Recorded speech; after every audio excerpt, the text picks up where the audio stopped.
इस दुनिया में हर चीज भोगने के लिए बनी है, लेकिन कुछ चीजों का सुख भोगने के लिए इंसान इस छोटे से जिस्म में खुद बड़ा लालच पाल लेता है। वो भूल जाता है कि लालच एक बुरी बला है, बहुत ही बुरी बला। भाई, हमारी पटवारी से बात हुई थी, उसने सरकारी सड़क का नक्शा दिखाया है हमें। अरे कोई काम की भी बात पता चली या सब फुसकी बॉम्ब निकले?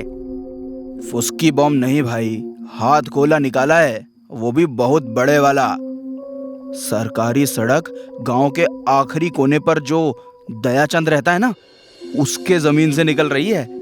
और इतना ही नहीं भाई, उसकी जमीन का लगभग 10 एकड़ हिस्सा इंडस्ट्रियल कॉरिडोर में आने वाला है।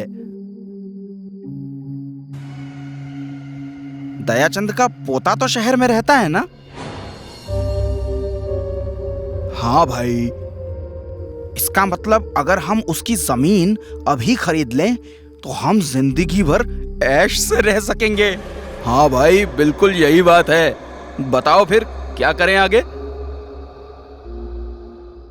ये तो अब ध्यानचंद ही बताएगा कि आगे क्या करना है। देख बुड्ढे, तेरे पांव कब्र में लटके हैं, इसलिए कहता हूं, इस जमीन जायदाद से मोह त्याग कर इन कागजात पर दस्तखत कर ले, अपनी जमीन हमारे नाम कर दे। और अगर तुझे ये डर सता रहा है कि हम तुझसे फ्री की रेवाड़ियां ले रहे हैं तो तनाव मुक्त हो जा। तेरी जमीन का जितना बनता है उसकी पाई पाई तुझे मिल जाएगी, और अपनी रुखसती तक ऐश के साथ इस घर में रह, कोई कुछ नहीं कहेगा तुझे। किसान के लिए उसकी जमीन माँ होती है, और माँ का सौदा नहीं किया जाता। जा सकते हो तुम, दरवाजा सामने है। काका, बूढ़ी हड्डियों को जवान खून की तरह कड़कना नहीं चाहिए, हड्डियां टूटने का डर रहता है। अब ये अपनी डायलॉग बाजी बंद कर और चुपचाप दस्तखत कर। भैया, आप लोग ये काका से ऐसे कैसे बात कर रहे हैं? अगर ये अपनी जमीन नहीं बेचना चाहते तो हमें इनके फैसले की रिस्पेक्ट करनी चाहिए। मेरे ख्याल से हमें यहां से चलना चाहिए। छोटे, अपना ख्याल अपने पास ही रख, शहर में गुजर बसर करने के काम आएगा। हम यहाँ खेतों में हल चलाकर तेरे शहर का खर्चा पूरा नहीं बनाते, लठ के जोर पर कमा कर करते हैं। इसलिए अपना ख्याल अपने पास ही रख। दस्तखत तो इसका बाप भी करेगा। अबे ओ बुड्ढे, कर दे ये खेत हमारे नाम, वरना तेरी उंगलियों के निशान लेकर हम तुझे जिंदा तेरी ही जमीन में गाड़ देंगे।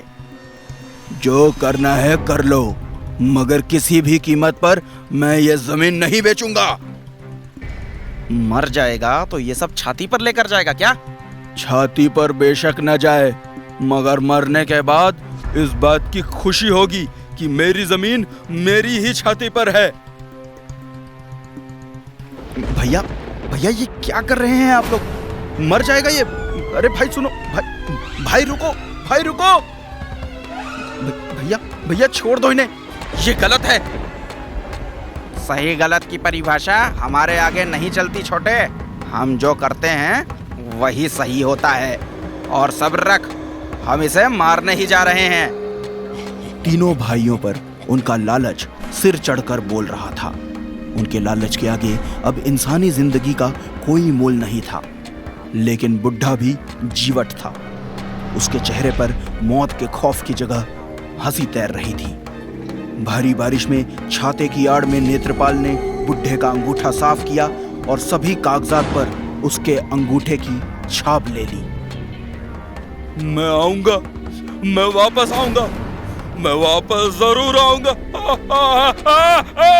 मेरी जमीन मेरी ही छाती पर रहेगी।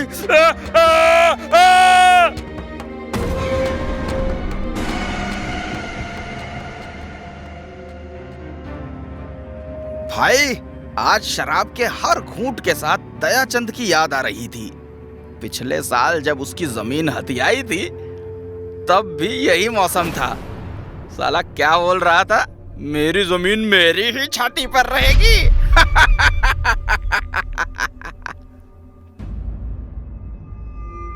किसी को मार भी दो और उसका मजाक भी उड़ाओ। कितने क्रूर हैं आप लोग। ये जीवन एक जंगल के जैसा है छोटे, जहाँ शेर हमेशा कमजोर को खाता है और कभी भी इसका खेद नहीं जताता। तेरी सोच की सुई बेकार में ही एक जगह अटकी है छोटे, आगे बढ़ आगे। पर भाई, उस मरी हड्डी ने एक बात और बोली थी, मैं वापस आऊंगा, मैं वापस आऊंगा, मैं वापस जरूर आऊंगा। अगर वो सच में आ गया तो? अरे भाई, अभी तो एक ही पैग लगाया है तूने और कैसी बहकी बहकी बातें करने लगा है? दारू पी आराम से, मरे हुए लोग वापस नहीं आते कभी। अरे लेकिन सोचो, अगर वो वाकई में आ गया तो वो हर बुराई को खत्म कर देगा, जैसे भगवान राम ने रावण को मार कर किया था। मैंने कहा था ना कि मैं वापस आऊंगा। मैं आ गया तुम सबको लेने। नहीं नहीं, ये नहीं हो सकता। पर ये तो मर चुका है ना भाई। जान बचानी है तो भागो।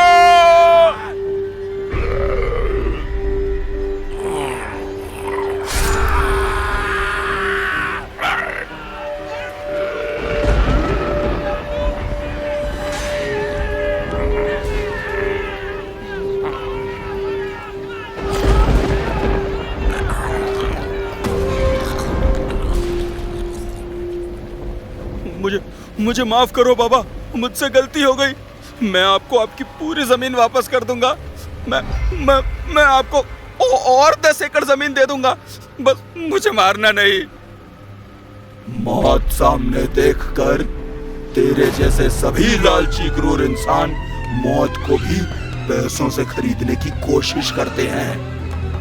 पर पगले, ये सौदा देने से पहले एक बार ये तो सोच लेता कि इस जमीन का ये मरा हुआ आदमी अब क्या करेगा। बोल, क्या करेगा?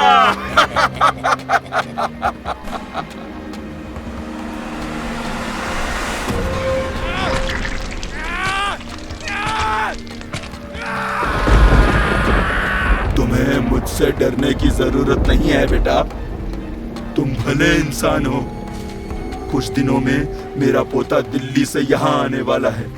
मेरी जमीन उसके नाम चढ़ा दो, वरना मेरी जमीन मेरी छाती पर ही रहेगी। समझ रहे हो ना?